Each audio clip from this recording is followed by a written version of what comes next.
Assalamualaikum Muramawati, selamat pagi. Menindaklanjuti tugas yang diberikan, yaitu mencari 3x3 gambar atau 9 gambar fauna Indonesia berdasarkan tipenya, serta tugas halaman 74 aku bentuk dalam bentuk video dan bentuk tulisan yang berada di dalam karton ini. Aku mulai ya, Bu. Fauna Indonesia. Fauna Indonesia dibagi menjadi 3 kelompok. Ada fauna bagian barat atau tipe Asiatis, ada fauna bagian timur yaitu tipe Australis, ada fauna bagian tengah atau tipe peralihan. Mengapa demikian? Karena ada garis yang memisahkan fauna bagian barat dan tengah dinamakan garis Wallace. Sedangkan garis yang memisahkan fauna bagian tengah dan timur dinamakan garis Weber. Nah, dua garis tersebut ditemukan oleh Alfred Russel Wallace. Dia seorang ilmuwan. Nah, ini ya garis Wallace dan ini garis Weber. Sekarang aku jelaskan satu-satu mengenai kelompok-kelompok tipe fauna Indonesia. Fauna Indonesia bagian barat atau tipe Asiatis.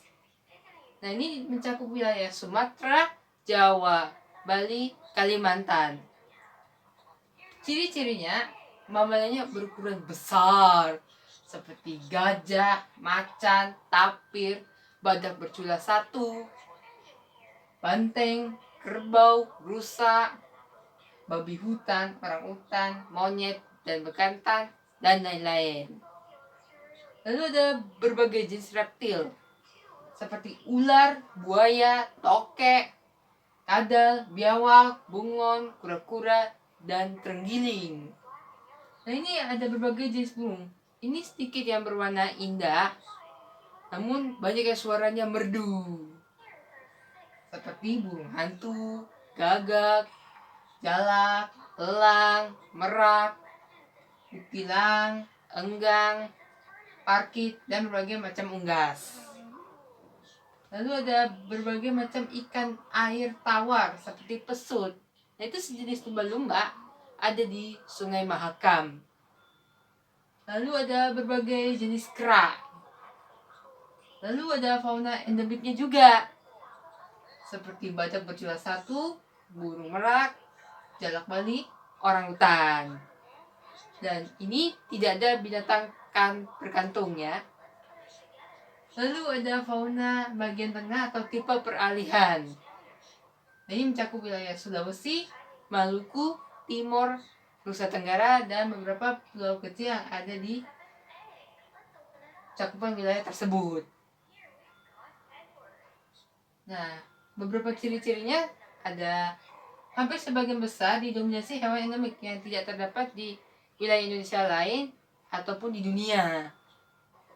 Nah, ini hewannya mirip ya dengan tipe Asiatis dan Australis. Nah, banyak hewan yang langka yang hampir punah.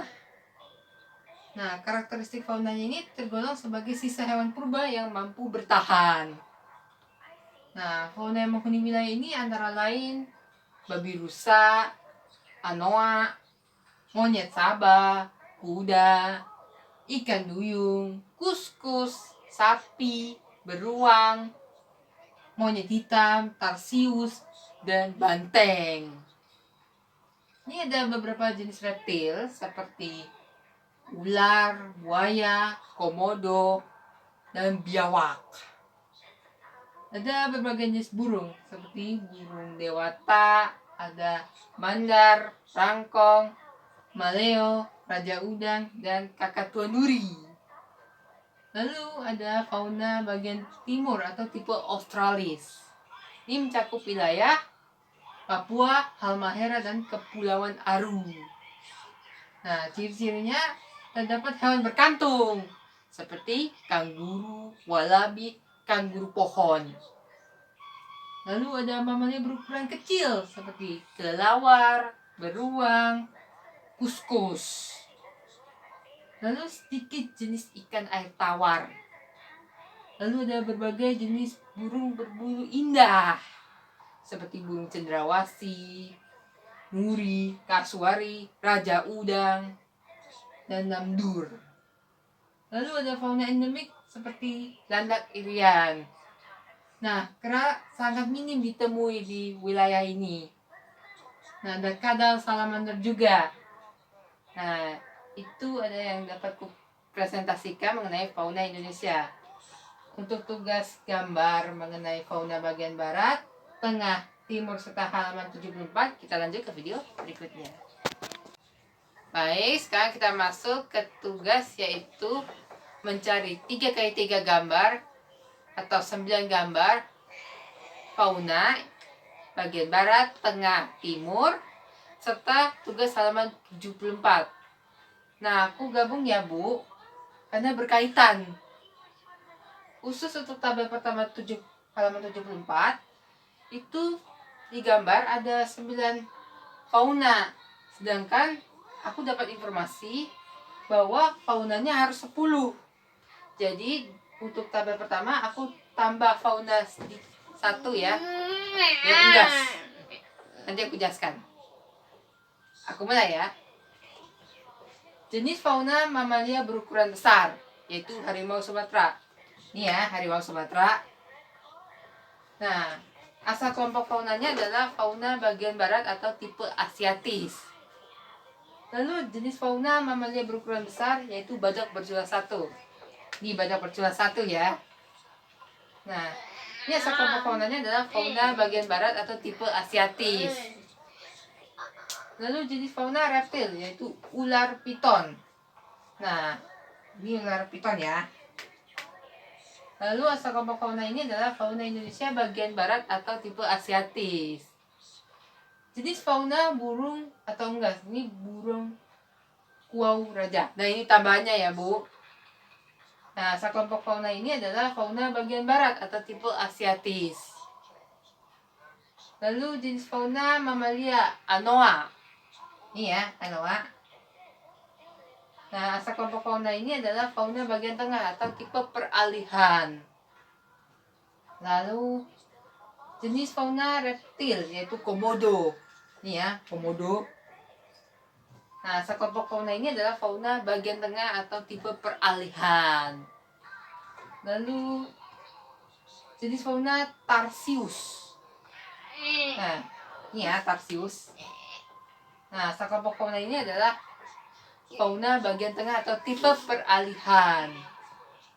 Lalu jenis fauna burung atau unggas, itu burung cendrawasih. Ya, cendrawasih. Nah, asal kelompok fauna ini adalah fauna bagian timur atau tipe australis. Lalu jenis fauna mamalia berkantung, yaitu walabi. Asal kelompoknya adalah fauna bagian timur atau tipe australis. Lalu jenis fauna reptil, yaitu kura-kura moncong babi. Ya, moncong babinya. Nah, asal kelompok fauna ini adalah fauna bagian timur atau tipe australis. Nah, itu tabel pertama ya. Aku masuk ke tabel kedua. Tabel kedua pertanyaan adalah, apakah hewan tersebut adalah hewan yang dilindungi? Ya, semua hewan tersebut adalah hewan yang dilindungi. Karena jumlahnya sudah sangat sedikit. Aku masuk ke tabel ketiga. Bagaimana sikap saya, yaitu aku, terhadap masyarakat yang memelihara fauna yang dilindungi? Sikap aku terhadap masyarakat yang memelihara fauna yang dilindungi adalah aku tidak setuju. Aku akan meminta fauna tersebut dikembalikan ke habitatnya atau diserahkan ke BKSDA. Apa itu BKSDA? BKSDA adalah Balai Konservasi Sumber Daya Alam. Nah, dia instansi yang tugasnya mengelola kawasan-kawasan konservasi, khususnya hutan-hutan suaka alam seperti Suaka Marga Satwa, Cagar Alam, dan Taman Wisata Alam. Alasannya mengapa aku kembalikan ke habitatnya atau diserahkan ke BKSDA? Alasannya yang pertama adalah agar kebutuhan hewan tersebut dapat terpenuhi. dengan baik seperti makannya, minumnya, kesehatannya, tempat tinggalnya, dan lain-lain. Jadi misalnya kita melihara hewan yang dilindungi tersebut, kebutuhannya belum tentu terpenuhi.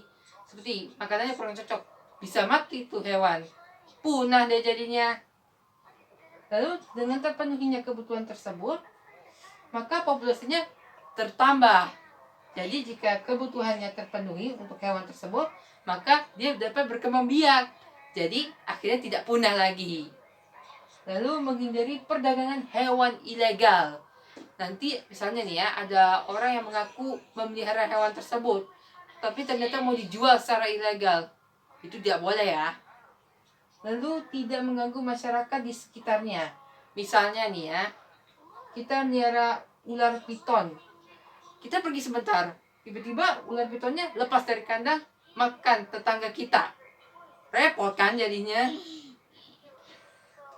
Nah, demikian yang dapat aku sampaikan. Semoga apa yang aku sampaikan dapat bermanfaat. Lebih kurangnya saya mohon maaf. Jangan lupa like dan subscribe channel ini ya. Saya Nabila Dirani dari kelas 78 SMP 11. Wassalamualaikum warahmatullahi wabarakatuh.